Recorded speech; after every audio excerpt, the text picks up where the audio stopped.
everybody. Sean Kelly here, Price and Price Group of Sampson Properties, and what are we talking about today? Today, I thought we would do something like completely unprepared. Like, get rid of the script? Yeah, because I didn't. You didn't do it right. We agreed that was like not that great, right? That's right, yes. So we do have people asking us what's the difference between, like, why do some real estate agents not silence their phones when they're doing these things? And some, no, really. It's why do some agents like market to my neighborhood and others don't? Is that because they're better? Do they know more about my neighborhood? Do they live here? Mm-hmm. And so I want us to talk about that, and it's called farming. Okay. So we're going to talk about farming. All right, here we go. Okay, so you brought up a couple things in the intro there. Yes. Two things in my opinion. So we have no plan on this, so let's going to see how this turns out. I'm surprised you didn't say maybe more, maybe less. Maybe more, maybe less. Okay. So the first thing is you have agents that will intentionally like farm an area. They'll intentionally pick a specific neighborhood.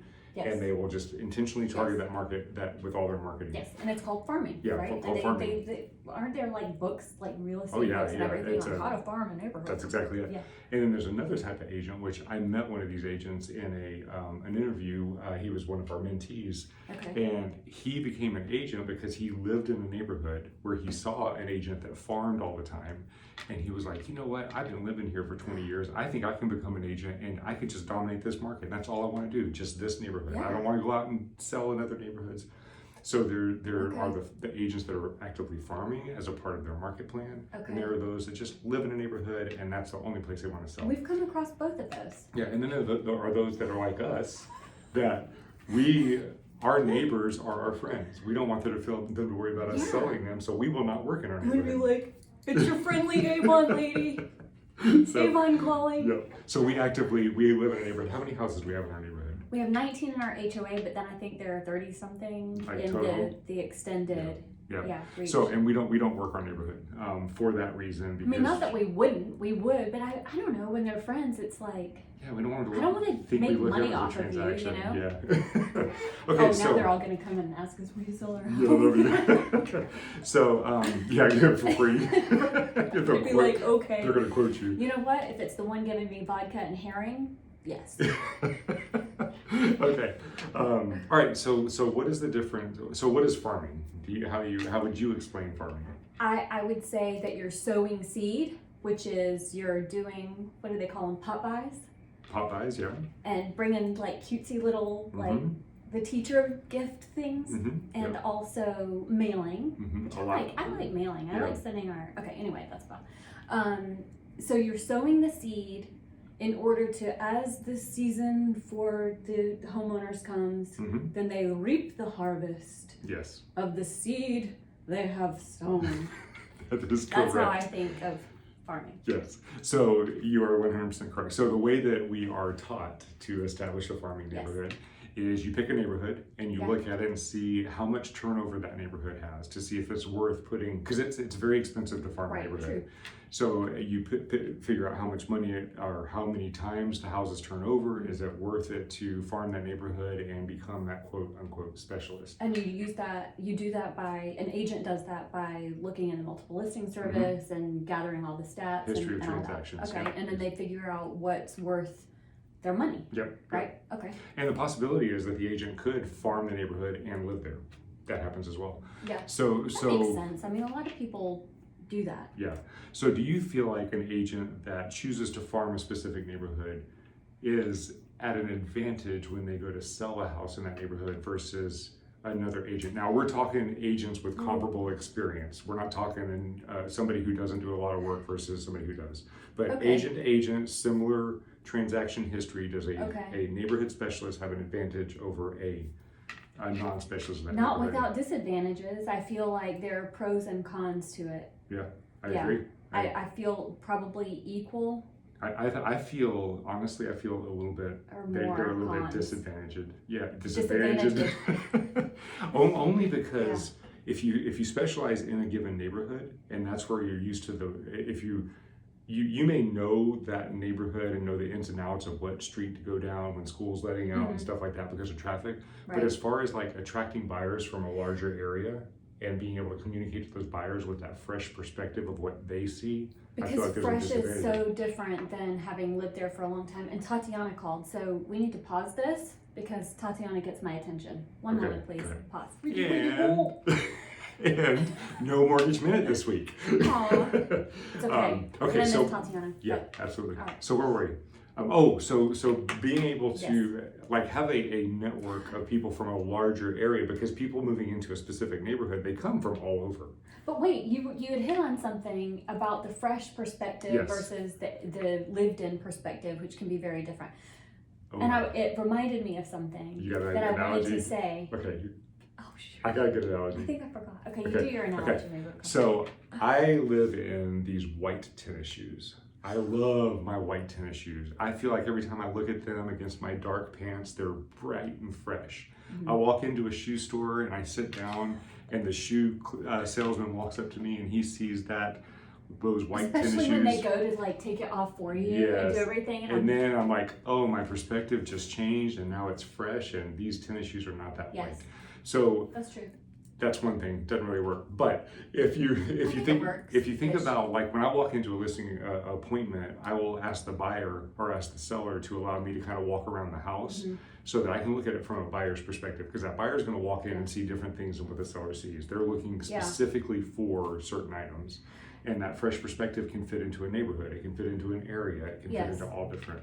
Also, it's very difficult to keep yourself ethically on point when you live in a neighborhood.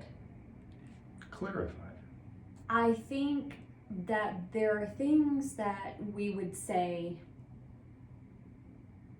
with disclosures. Can you say carnal knowledge of a neighborhood? let's say behind the scenes knowledge. Yes. Yes. Okay. That would, I think, a lot of people, agents I have heard, have accidentally discussed that are not allowed to be discussed. Okay.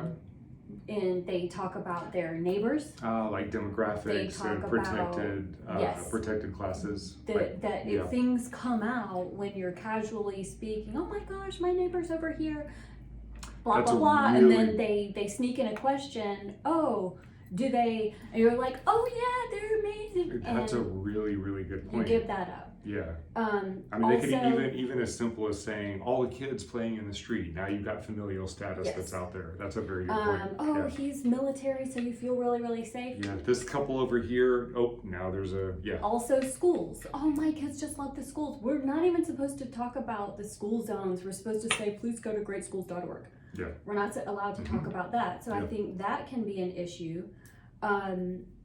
Aside from the fact that, well, I guess this would be okay, because you want your property value to be amazing, plus you want to sell the highest for your seller anyway. So that's not going to be an issue. But whenever you know whatever is going on, actually, I am reminded inside here, something just reminded me of something that did happen.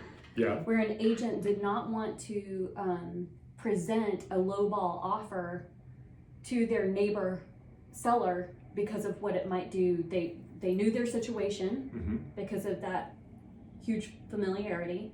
You're saying they might jump on it. A buyer's agent, or the seller's agent did not want to present a lowball offer because of what they knew it would do to their house value.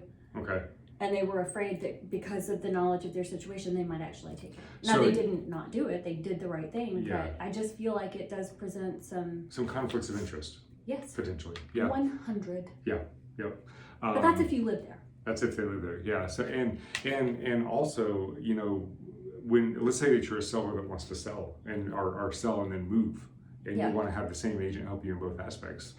Maybe they don't know the other areas because they specialize in this one. Yeah, because whenever you specialize, you really spend a lot of your hours in marketing, money and dollars and everything going into this area. And I mean, really, so the contrast to that is an agent not really specializing in one area, but is licensed and has professional relationships with a large area, even in other states. And then they're able to, I think help them A little bit more, yeah. I mean, that's one of the things because we cover a large area. And we've sold homes in Woodbridge and Manassas and all the way out to Ashburn and Leesburg, DC, Maryland. So we have buyers that are looking in all areas. And you Even Florida. Yeah, and you gave a great analogy of shrimp scampi. So let's say so let's see if I can get this right. Okay. So let's say you're a buyer and you're just craving a good shrimp scampi, and you go to look at that. You go and you find a 5-star review for the best shrimp scampi in DC. And let's say you live in Ashburn, and you're like, I'm going to that shrimp scampi restaurant in DC because it's the best shrimp scampi. So they go out there. Okay, so you're doing it right, but I like what here we you're go. doing. Okay. So that buyer comes from all the way in Ashburn to DC for this shrimp scampi. So that buyer specifically wanted something, but that buyer did not come from right around that restaurant. Right. That buyer came from way out here because of the strategic marketing of that seller of the shrimp scampi to reach a wide market. As a seller, you want access to a wide market because you want to bring people not only from the DMV, but what if they migrate from California at your price point? What if they come from New York at your price point? Yeah. You want to know that. Want to come here? That's right. Seller, you guys have the best place to sell here. That's right. And there are ways to run the demographics in a certain price point as to where people are migrating from to come to see that property. So. And we've talked twice about running demographics and researching the stats on the MLS, right? The multiple listing service, and that's another thing I want to bring up is. I don't know if you've ever crafted before. I have. Yes, yeah. Crafting takes time. Yes. Especially if it's heartfelt. And to make these little things, that takes time that instead you could kind of leverage the technology available because the information that anyone farming has is readily available to all agents, right? The neighborhood specialists, they just do a little bit of research and it's right there. Yeah. I mean, they're super cute. I love it. I think it's darling. So where's the crafting go? The agents who do the pop buys. It's like little crafted things. Yes. Okay, I got you. I thought you were getting my No, I was following underlying. I was thinking you were thinking something like, if you're a carpenter and you like to make like little wood ornaments, you can go to Etsy and have somebody make a bunch of them for you and use technology to get it and deliver it. No, I was talking about if I'm like making things. Yeah. I'm spending time doing this unless I like get my kids to do it. Yeah. Instead of like out there leveraging technology to bring buyers in for sellers and to learn and make the relationships with the professionals. Yes. Great enough. Thanks for clarifying. I thought it was obvious. It probably was. Everybody that's watching this, both of you, you probably got that before I did. All right. And I love these. I'm envious actually. Shame for envy. Of the people getting to do these things and present the little treasure. I love it. Yeah, you do. As long as it's from the heart. Yeah. So what are we talking about? All right. So there are. We're talking about why do some agents send me all the stuff in my mailbox and some don't? Does it mean they're better for my neighborhood? Does it mean I'm only allowed? We actually had someone ask at a first-time homebuyer thing one time, am I only allowed to sell with them? They were so sweet, but no, that's not true. Nope. So the advantage to the agent is they pick a specific market and they generate some business from there. But for the seller, is it beneficial? It depends on the agent. If it's a producing agent that is actually working in other areas as well and has that broad market as well as the farming neighborhood, it's great. But if there is a neighborhood I want to farm just because I think the houses are so glorious. What's that? I'm not going to say it out loud. I can't wait to find out. If you guys start getting our mailings, I got what I wanted. That's right. And that I love your neighborhood.